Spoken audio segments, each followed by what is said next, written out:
So even if you do manage to create an original idea, what are you showing the world that you have today? The investors and the participants in this ecosystem are much smarter in 2022 than they were in 2017. Today, I'm very excited to be joined by Roger Bryan. If you don't know who Roger is, he's a Web3 investor and founder of Results.io, an agency that specializes in helping Web3 companies launch successful projects. He's also founder of Block Capital, a blockchain fund, and he's host of the weekly Coffee with the Nerd live show. Roger, welcome to the show. Thanks for having me, Michael. I appreciate it. It was great to meet with you in person at what was it called? Actually, NFTLA. You're involved with a lot of fun projects, and I'm super excited today to explore how to establish a long-term vision with NFT projects. I think that so many people that launch NFTs are not thinking long-term, and I can't wait to dig a little deeper with you today. But before we go there, I would love to hear your story. How did you get into NFTs and crypto? Start wherever you want to start. Yeah, the crypto side's always a fun story. I bought my first Bitcoin in 2013. I was at a mastermind in St. Martin's with a couple marketing buddies, and we decided we were going to go out on a catamaran with a couple of local friends. Turned out to be an anarchist, a few members of Anonymous, and the anarchist's wife. I remember she was beautiful. She was an attorney, but she didn't like to wear clothes, which made my girlfriend at the time a little uncomfortable. And I handed him $80 in cash and got my first Bitcoin that day. I also proposed to my wife that day, and didn't realize that it was April 1st. So there's a lot of memorable events to that day. You buy your first Bitcoin and propose to your wife on April 1st with an anarchist and a naked woman running around. You tend not to forget about how you came into the industry. Did you save that coin or did you sell it? Because $80 for a Bitcoin, wow. Oh, I'll have that one forever. That's like the one that I pretend doesn't even exist. It's just memorable at this point. I then was like many people that came in relatively early. I bought a bunch in the $120 range and then sold it all at $1,500 and thought that I was a genius for 10xing my money. Little did we know what would happen. Fast forwarding just a few years later, I got really heavy back into the crypto space in 2017. We launched a project called Totally Crypto in the Digital Currency Index. We had one of the largest crypto communities in 2017 with 45,000 people in our Facebook group. And we had about 1,200 monthly subscribers to our newsletter at the time.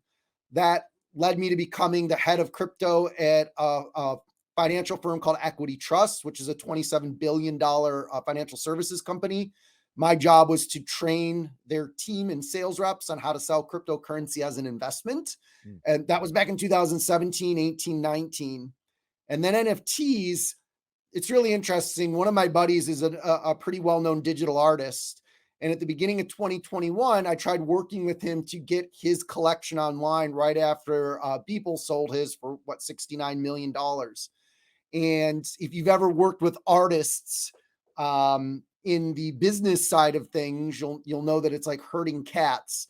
So that didn't necessarily work out, but it brought me into the market and I started buying a few things here or there and then went really heavy in August and started advising projects. I'm the largest holder of many popular projects. And since then it's grown into, I think, what we're going to talk about a lot today on this call. Well, and why don't you go ahead and explain the project that connected us together as well, just because, I ended up investing, full disclosure, I ended up investing in, I think it was called the Whale Sharks, and I think it's changed a little bit, but why don't you just tell a little bit of that story as well?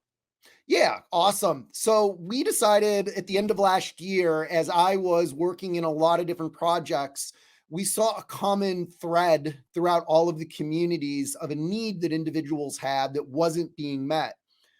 A lot of groups call it alpha.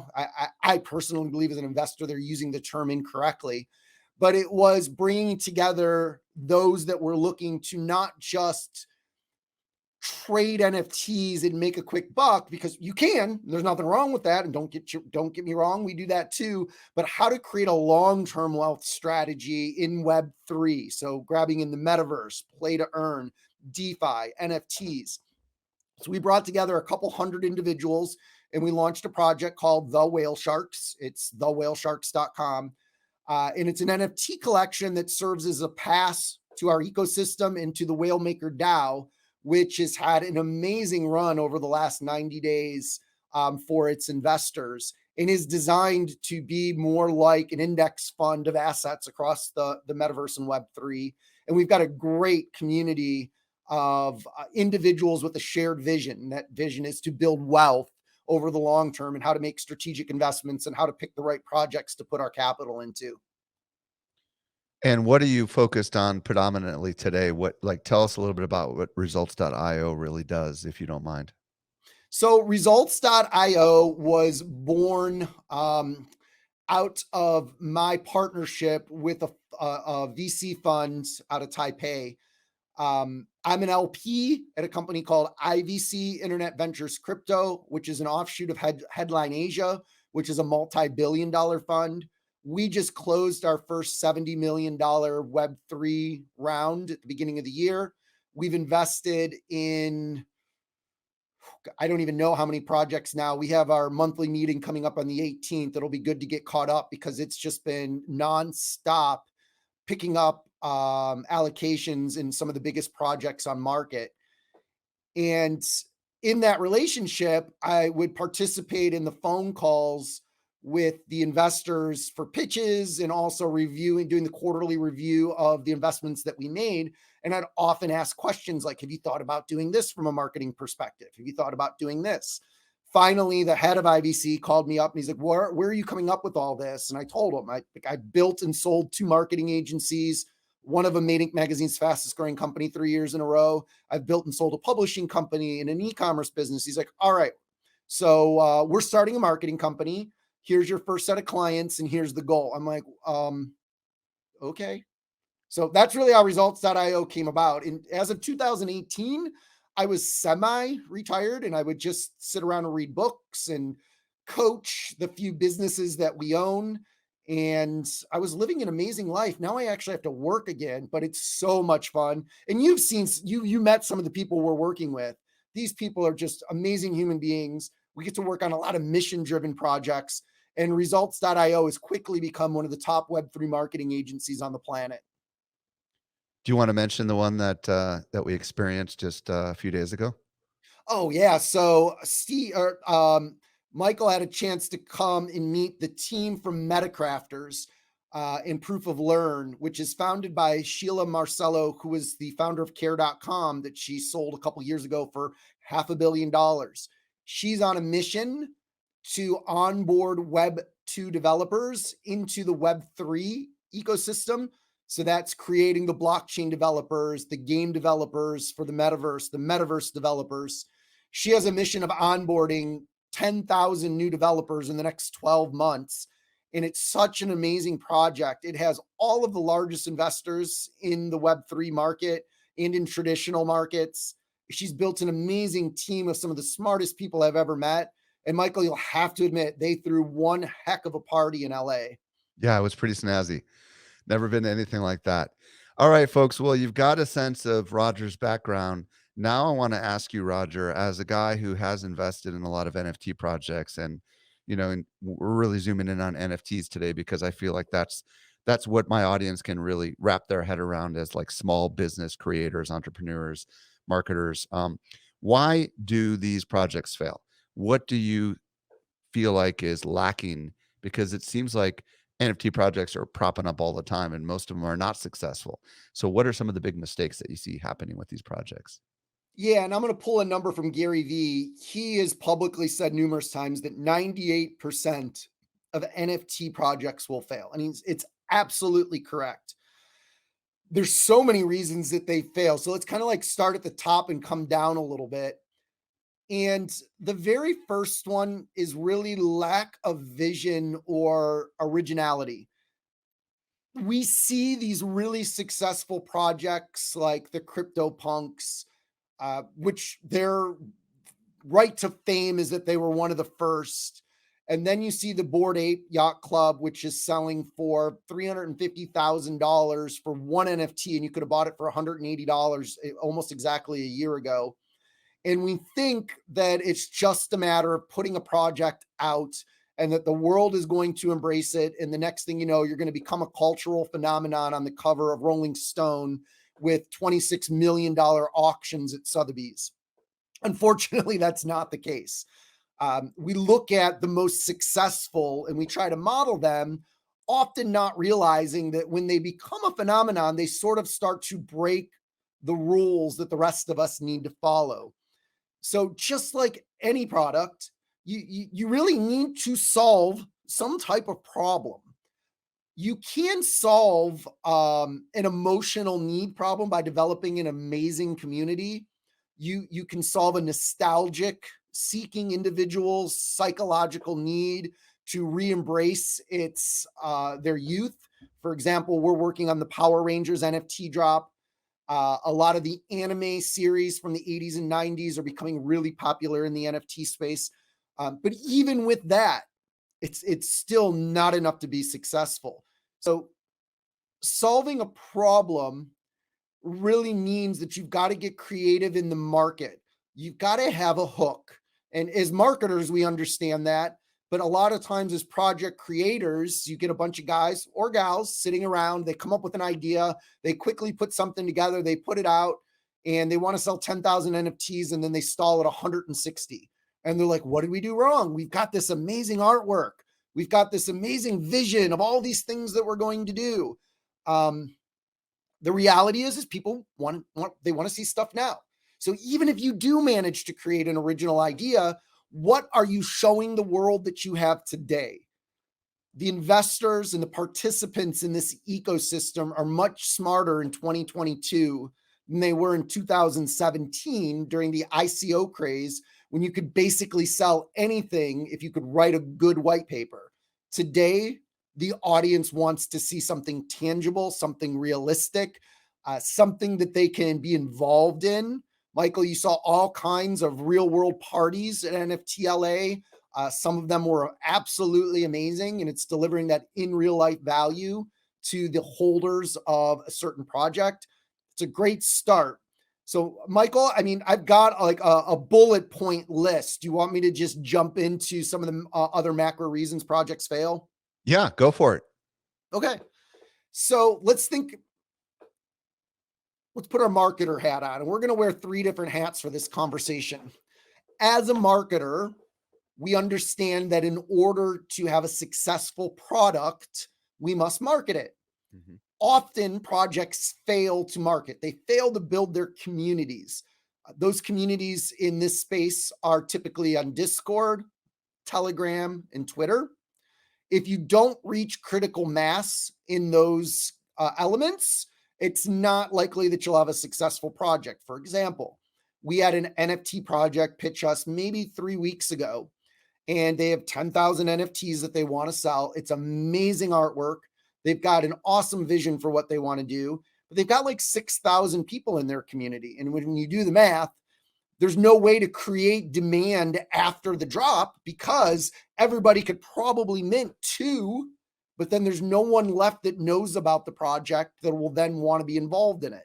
So the marketing aspect is about building your community and getting it oversubscribed to whatever it is that you want to do. So if you're going to have 10,000 NFTs drop, you want 50,000 people in your community that are actively engaged in some way or another.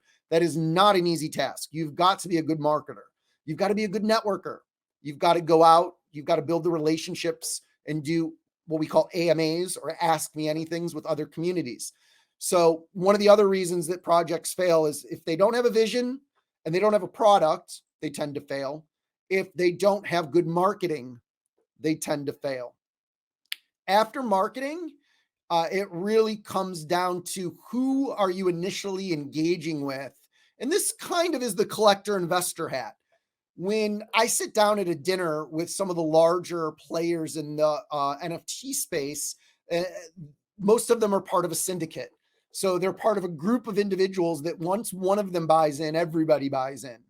And it's not at Real this quick point. on the Oh, syndicate thing, is this a formal word in the NFT collector space, or is this just a word you mean like they're in a small group of buddies who share, whitelist projects with each other? Do you understand what I'm asking? no, it is a formal word. So they're called three different things. They're called alpha groups, they're called syndicates, and some of them even call themselves mafias.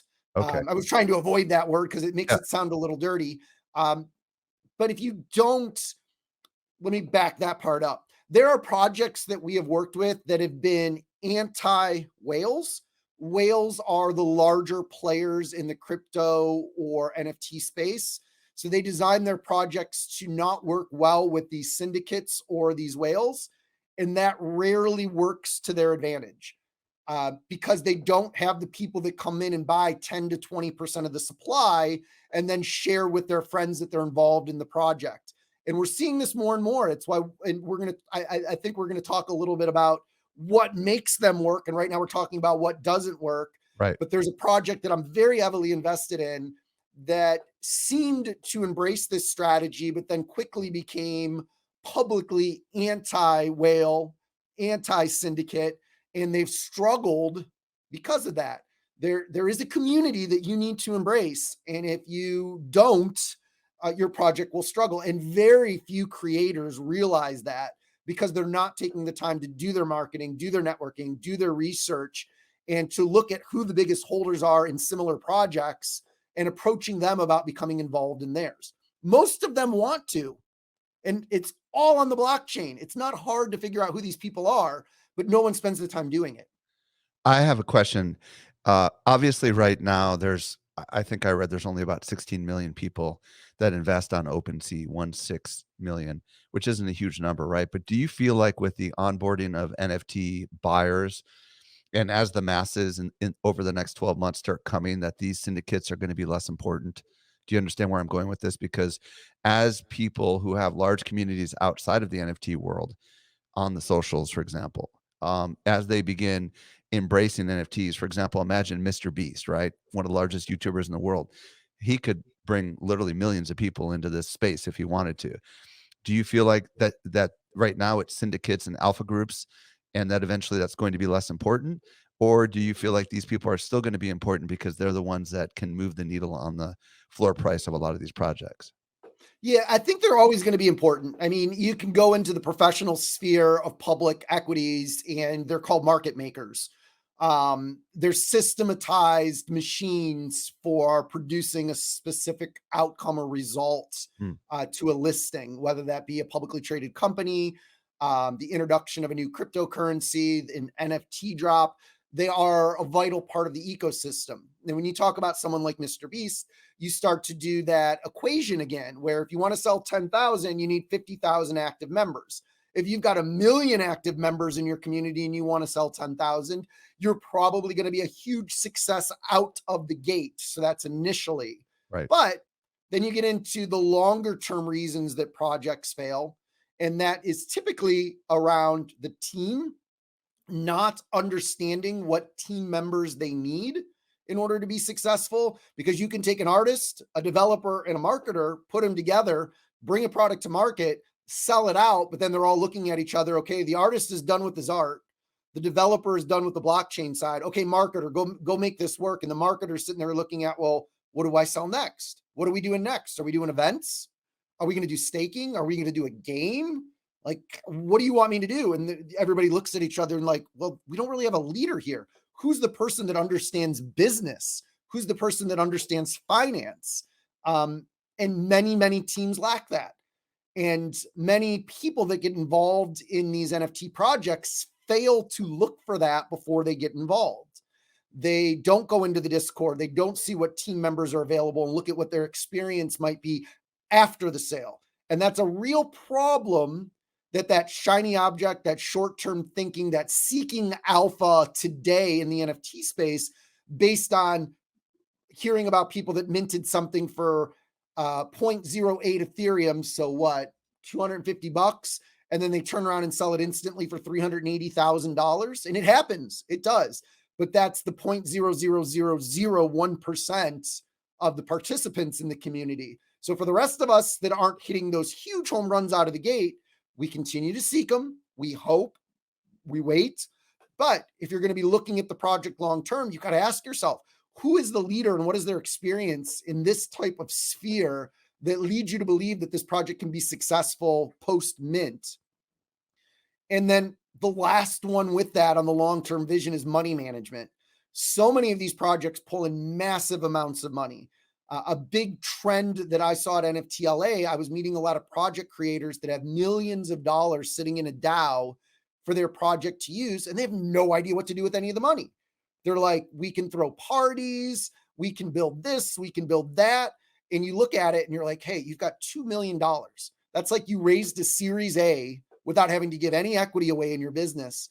Like, you need to think about how you're going to deploy that as a run rate and how it's going to continue to build community and community value in order to make the project successful over the long term. You know, the other thing that I think that a lot of projects don't do well is communication, because the truth of the matter is that unless you're actually active in Discord or you have notifications on Twitter, it's almost impossible to keep up with what's happening in a lot of these projects. And if you're invested in multiple projects, I mean, this is one of the, I would imagine this is part of where projects fall apart, is people get excited during the minting process and then they forget about the project because there's no easy way to communicate. Don't you agree that's a big part of the problem as well? Oh, I agree 100%. We have a full-time employee whose only job is to manage my NFT collection so that I can stay up to date on things. Now, not everybody can do that.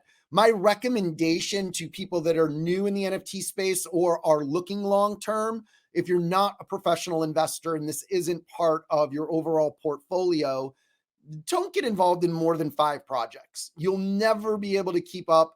And it's often the things that you miss, which are the ones that could have made you money. Whether it's a secondary drop, it's a partnership, it is a token launch, it is a staking mechanism. The earlier that you adopt the things that your projects are doing, the more profitable they are. And if you start missing them, then you really are limiting your value inside of those collections. Okay, so let's talk about what successful long-term projects are doing.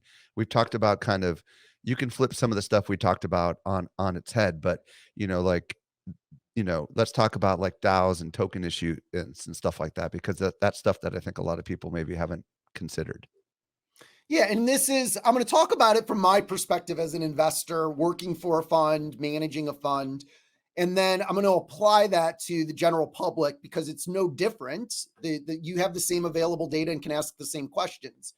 Our first question is always, who are your backers?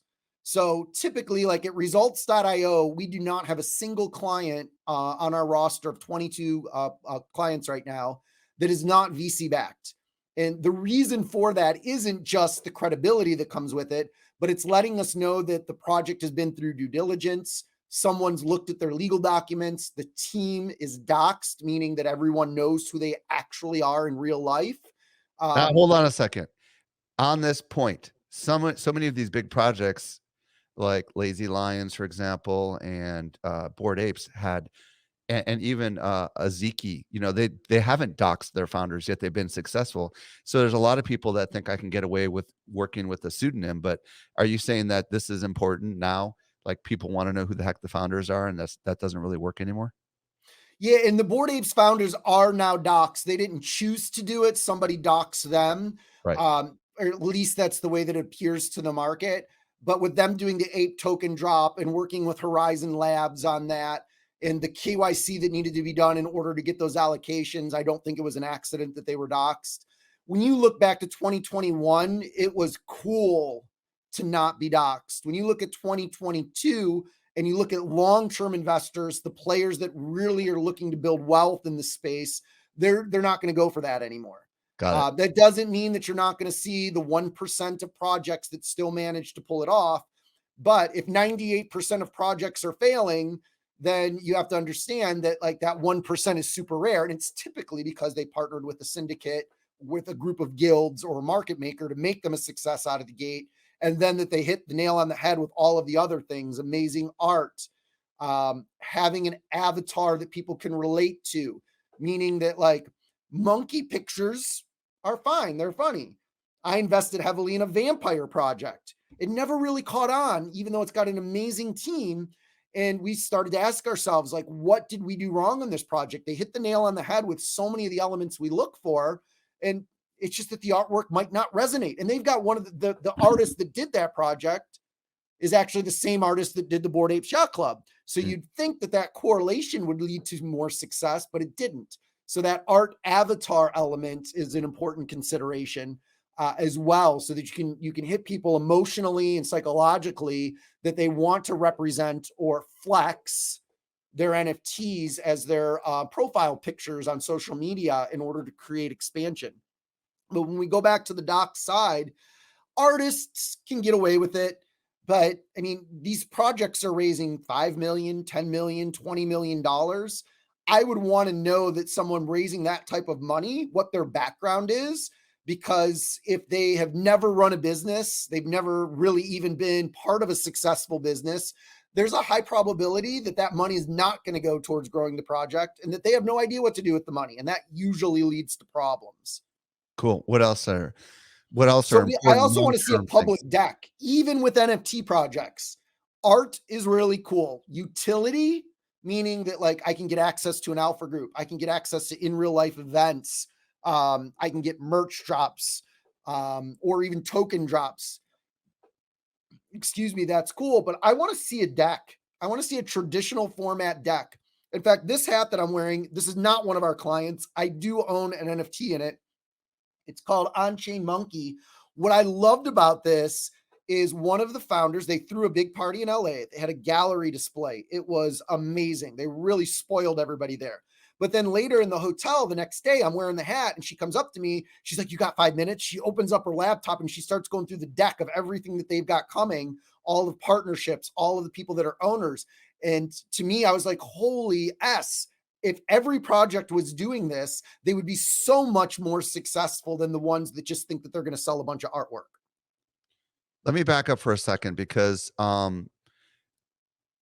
let's talk about DAOs and let's talk about issuance of tokens because not everybody understands this and it does add complexity to the project, right? If you're going to have a DAO and you're going to issue tokens somehow, can you explain why these things are good for the long term for projects and maybe what we need to know about them? Yeah, when done right, they can be the primary value prop of a project. And I emphasize when done right because they're typically done wrong.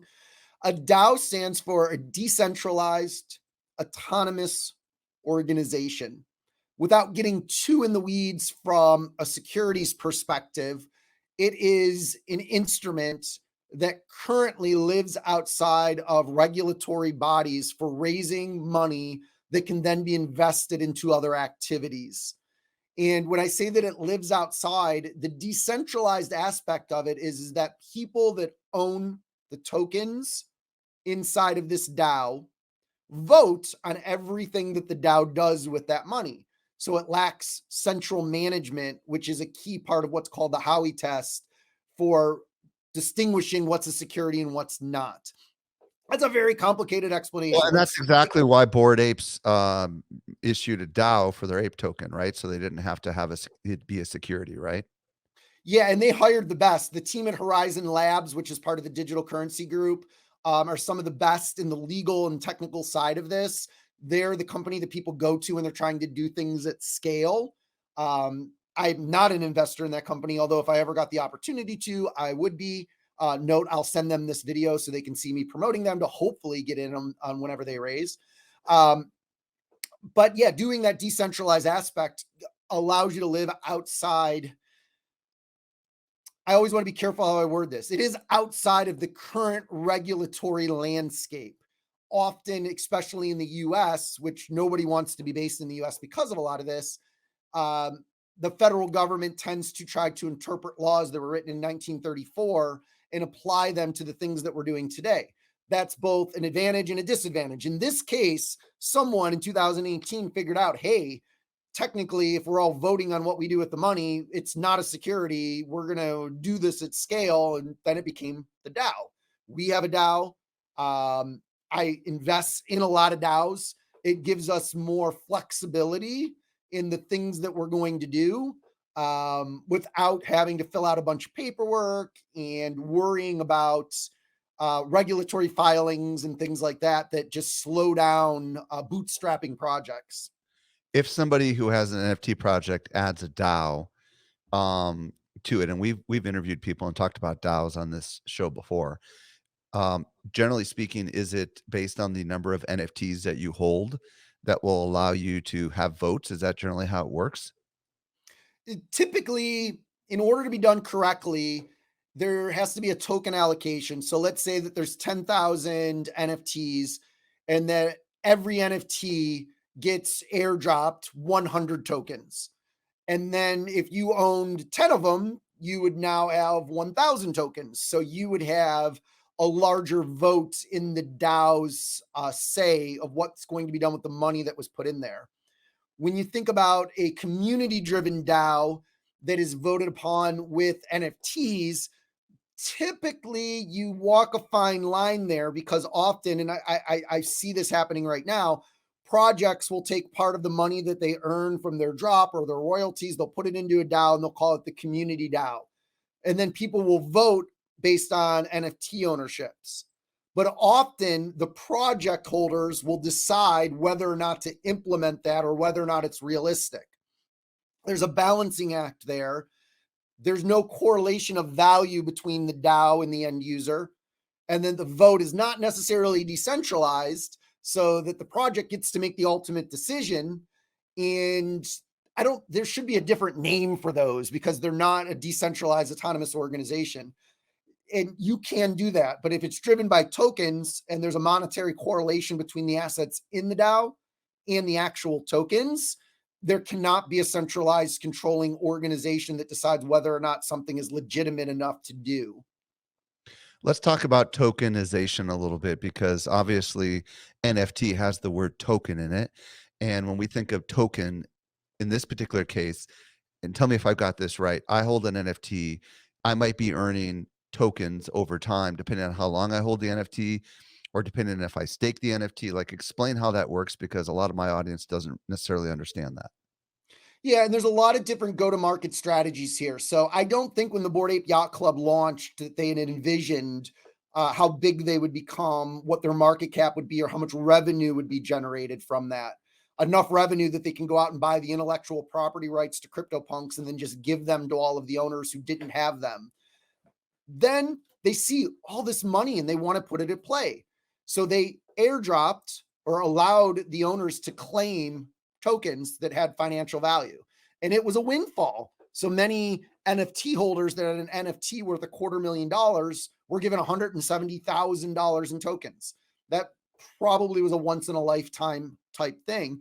And those tokens are now a central part of their economy. They'll be used to buy land in their metaverse. They'll be used as part of their game. They're used for buying merchandise. They've got a $1 billion plus market cap now. Well, I'm not going to look it up, but I hate quoting numbers if I'm not exactly sure what their market cap is, It's but it's big. big. Yeah. And then you go into smaller projects, and a lot of times they issue what's called a utility token. So projects will issue this token, and then you can use it inside of their ecosystem.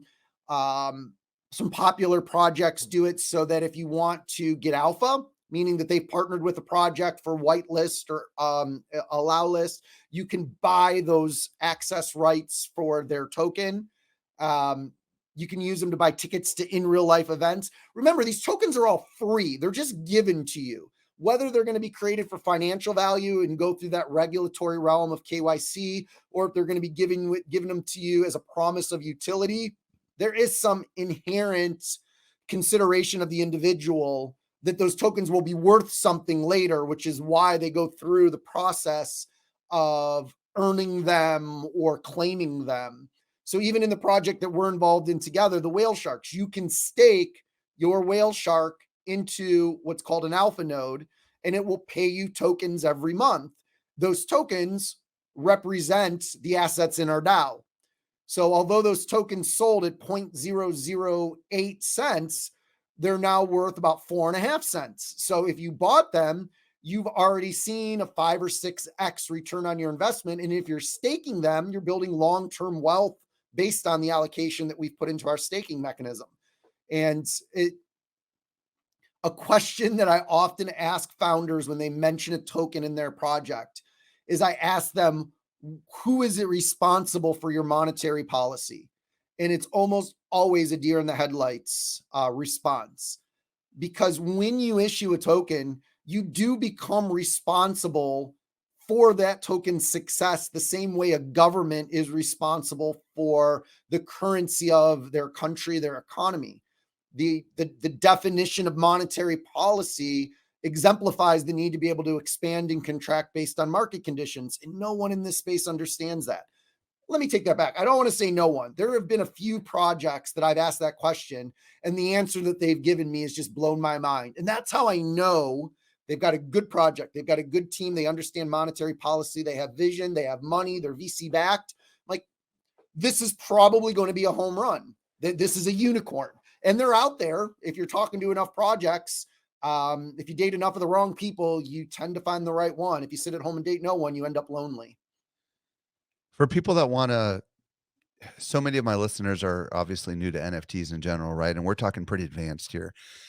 Let's say that they've hired the Solidity developers and the designers, and they've maybe got their own financial backing more than enough, so they don't need to go out to a venture capitalist firm, but they don't understand the token side of things, the issuance of tokens.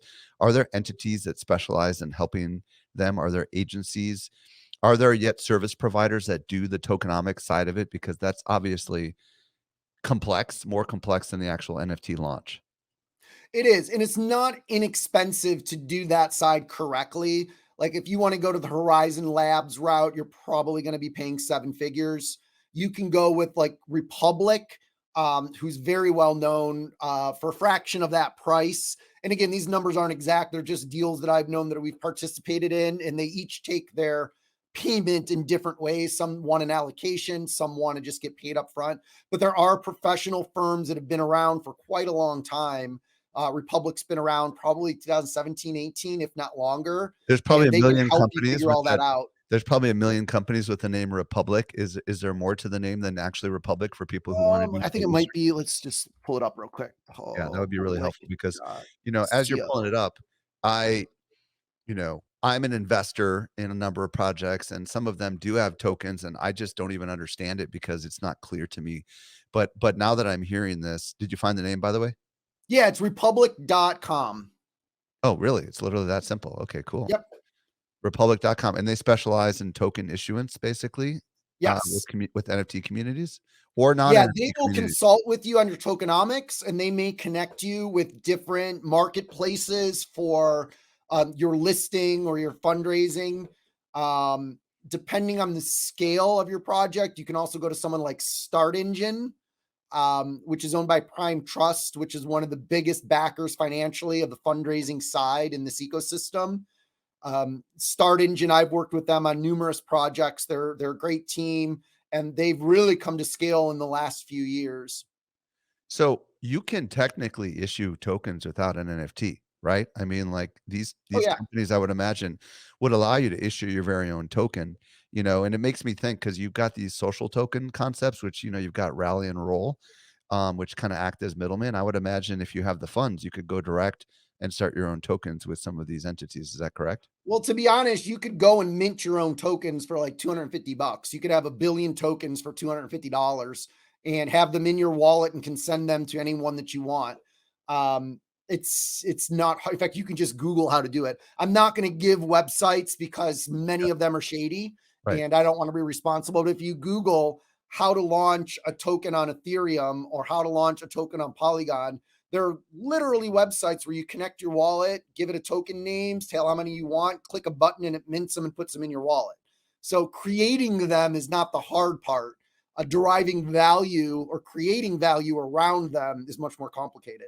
What's your sense of NFT airdrops, as part of a long-term strategy? Because, for example, I bought some of The Walking Dead, and they're part of their plan is they're gonna do 5 different airdrops over the period of a year. And that Walking Dead obviously did airdrops. So is this an important part of a long-term strategy for an NFT project as well? It definitely helps. The bigger the project is, the bigger the brand that it has, the larger the community. the more demand there is for, let's call it the Genesis asset, which is typically the first issue. They call it a Gen 1 or a Genesis. And then whether it's airdrops or claims, that's something that keeps the community engaged. It rewards them. Technically, from a tax perspective, it's a dividend and that you have to pay your taxes on them when you get them. That they create Wait, a hold on a longer second. term relationship. A lot When of you the greatest project, greatest is the right word. A lot of the better projects that we work with are going to continue doing that. And a lot of them do it to expand their ecosystem. So Gen 1 could be male, Gen 2 could be female. They could drop companions. Psychedelics Anonymous has done a great job of dropping what are called components so that you start to build out your avatar and its ecosystem. Some of them have dropped clothing so you can dress your NFT. It's all correlated to the lore or the vision of the project, how these additional assets come into play and how you can benefit from them, either from a utility perspective or financial perspective. You mentioned that an airdrop is like a dividend, but isn't it true that if you don't actually I mean, I get stuff airdropped into my wallet all the time, and sometimes I don't even know who it's from. I would imagine it's only a dividend the moment you sell it, isn't that correct? Oh, that's a complicated area because if you think about, like, from a securities perspective, if you receive a dividend on a security, it's taxable. Right, So technically, a dividend on an NFT would be taxable at some market rate, even if you don't sell it. Now, this is a gray area. I don't know anyone that's actually paying their taxes on an airdropped NFT right, until they sell them. But right. technically, eventually, it's going to come back, and places like OpenSea and stuff may end up having to issue us W-9s or 1099s, whichever it's going to be, and that airdrops could do that. One thing I would recommend from a security perspective, if you have been airdropped an NFT into your wallet and you don't know what it is, you never want to interact with it on chain. You can get hacked through those airdropped NFTs. Uh, Most of us have in our hidden wallet on OpenSea, we just move them into the hidden wallet and we pretend like they don't exist. Because if you go to connect to, say, a website that says that you can sell it, next thing you know, your entire wallet's drained. But receiving an airdropped NFT that is legitimately spam and it is unhidden, hiding it is not an action that's gonna be hurt us, right? Because 'Cause I've gotten a bunch of airdrops that were spam, and I've just hid them, you know what I mean? That's not gonna hurt me at all if I do that, right? No, that's not gonna hurt you at all. It would be interacting with it on chain that creates the risk potential. Yeah, So you're really kinda stuck with them, and no one's really found a solution to that yet. So right. you just put them in that hidden folder. I've probably got hundreds of them in my primary wallet at this point, and every time I log in, there's a couple more.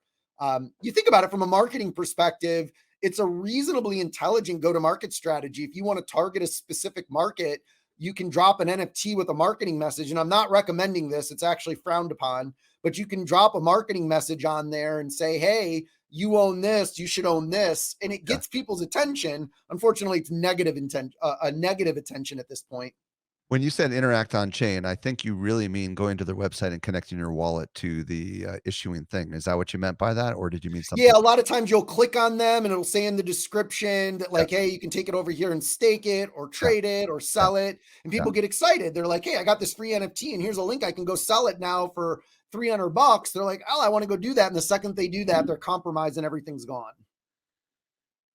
Roger, this last question is kind of a big question, but I wanna know where you think everything is going. You know, like, obviously, you've been involved in this for a very, very long time, specifically when it comes to NFT projects. Put your visionary hat on, metaphorically, and think into the future, like 3 to 5 years from now. Where do you see this all heading? Ooh, that is a big question. So there are models that predict trends, and Ray Dalio is very, very good at this. So in 2017, even in July, I published an article that said that the ICO and crypto craze that was going on at the time was unsustainable and that we were going to have to lose 80 to 90% of our market value in order to find a foundation to stabilize and regrow from. Lo and behold, that happened in 2018, almost to the T. I was exactly right.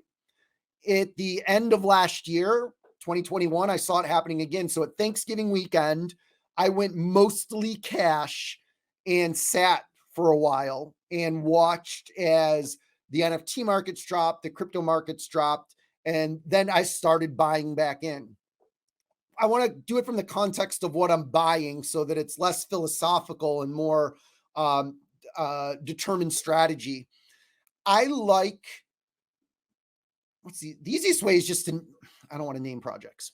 So when I look at like P2E, which is play to earn, which means you own NFTs that can be played in a game where you can earn income. I look at the long-term vision of the game. So one that I will say, there's a platform called Gala Games.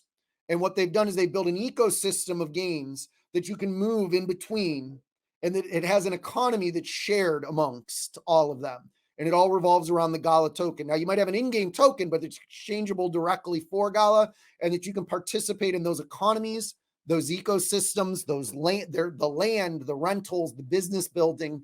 So in 3 to 5 years in the P2E space, what we're going to see is that the games and the projects that win are the ones that are either multidimensional ecosystems or are part of a multidimensional ecosystem. Right now, the NFT market is completely oversaturated with land.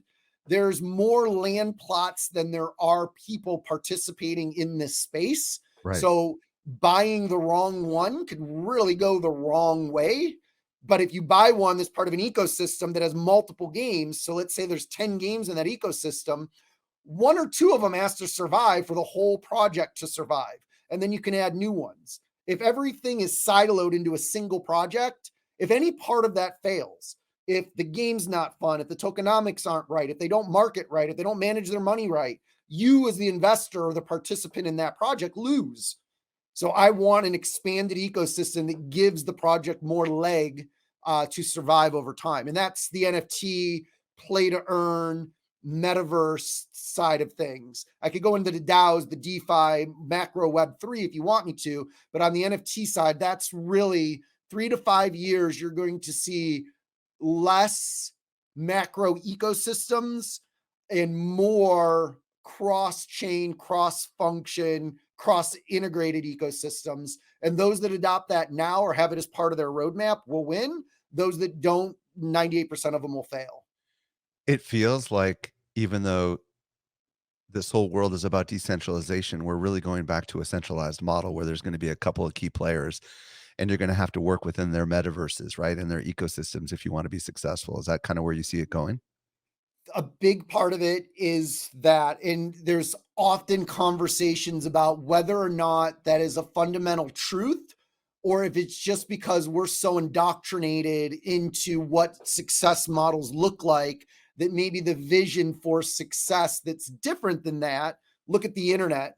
For 10 years, everybody was fighting over scraps, trying to figure out what we're going to do, how we're going to make money. I sold my first website in 1997. So I've been there since the beginning of the economic models of it. And then we ended up with the big players. After the dot-com burst, the ones that survived became the Amazons, or the ones that were born later, or the macro social media platforms. We're all kind of forced to play inside of their ecosystems now.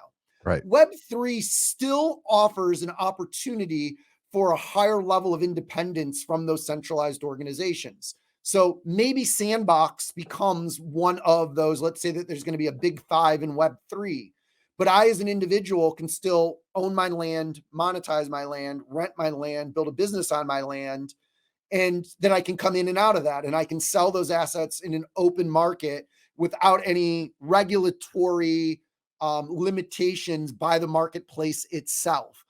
That would be slight Web3. It would be less centralization and more of what we envision Web3 to be. But I also think at a macro level, someone is going to come up with that fully decentralized concept that everyone's going to, or the majority of people are going to embrace. And they're going to find a way to not let the big players ruin it for everyone, like often happens. Um, I don't know what that's going to be yet. Roger, this has been absolutely fascinating. If people want to discover more about you, where do you want to send them? And if you have a favorite social channel you want to send them to, where do you want to send them? Yeah, if you go to Twitter, you can search for booknerd.eth. That's the best way to connect with me, follow me, participate in Coffee with the Nerd. If you are a project that is VC backed, you can always go to results.io. I would love to chat on a project level. Honestly, just hit me up on Twitter and we'll go from there. You can also join our Discord server, message me on Twitter, and I'll give you the link. And just there's absolutely actually so many ways to engage in this ecosystem that it can be overwhelming at times. I do need to mention everybody hates Discord, including me.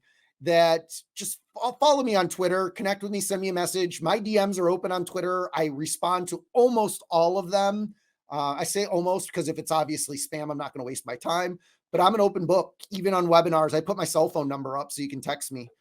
I just love talking to people because that next big idea, that next project might just be getting its legs and needs one piece of guidance or advice to change our entire ecosystem. And I would love to be part of that.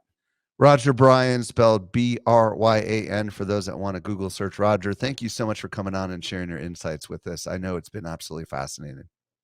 Thank you for having me. I always love these conversations. And I hope that those of you that are watching, you look me up and we have more conversations just like this because that's why I'm here. I love doing this. I'm one of those truly blessed that gets to wake up every day excited about sitting in front of a computer and talking to people about the future of our economy, of ownership, of decentralized finance. It's just, it's just so much fun.